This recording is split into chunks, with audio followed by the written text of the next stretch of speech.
Hi, this is John with Cold Plunge Connection, and in this video what I'm going to show you how to do is to address a situation where the pump needs to be primed. Most of the time when we have a cold plunge set up that's in a permanent location, we've got the suction line or the intake that goes from the tub to the pump to the chiller below the water line. But what if you're traveling, or what if you have a situation where you have a temporary setup and you need to have the intake line going over the top of the tub and down into the water? So when the intake line is connected below the water, when you fill the tub, everything fills up with water and the pump is already filled with water and doesn't need to be primed. But if you have to take that tubing and put it over the edge, it's not, there's no water for the pump. And these are not self-priming pumps. Swimming pools have self-priming pumps, some very large spas, but those types of pumps and filters are very expensive to set up, and they don't typically work with these chillers because of the pressure involved. So the question is, how do you prime a pump? What we basically need to do is to get this tube and all the water going into the chiller inside the tank there to be filled with water. And there's a number of ways to do this. So what we're going to do here is I'm going to have the power cord for the chiller here. Don't plug this in until you've got water filled with everything. I've got the intake or the suction line here, and then I have the return line here. So I'm going to, in the return line, the one that's discharging the water back into the tub does not need to be filled with water. So I'm just going to put this back into the tub, and then we need to fill this with water. So how do you do that? Well, if you have a bathtub or a shower or something, you can just start adding water to this. Essentially what we're going to do is make sure that the top of the hose here, the intake hose, is higher than the top of the chiller. I don't have an easy setup with a garden. I do have a garden hose, but I don't have a way to easily control and shut off the water and get that into here. If you have a funnel, that would be super helpful, but I do have this little watering can.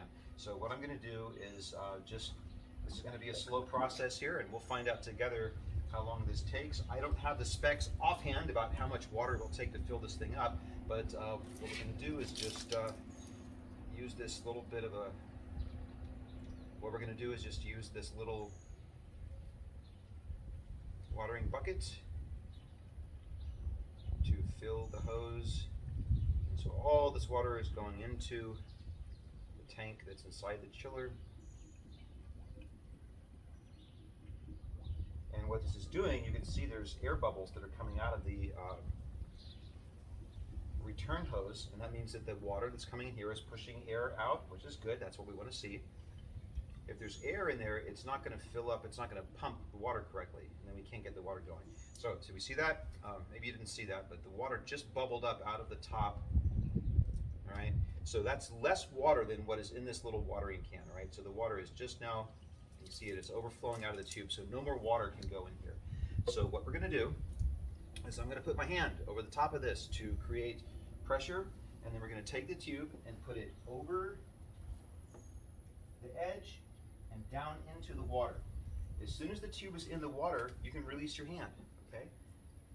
And no water is going to be coming back out, but we have water throughout the entire tube. So at this point, you can plug this in, and let's see what happens. All right, so we have the pump running, and then we have water coming out of the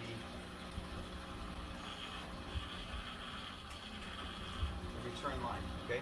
What we want to do is we want to make sure that we have suction on the intake line, and how you can do that is just put your finger here, and you should feel the suction. You can see how it goes from my finger, whoop, there we go. You know, it's just sucking my finger down in there, and you can pull it out, and then you could also check because you'll have water, you know, good flow. Now the initial flow is not going to be great, like I showed you.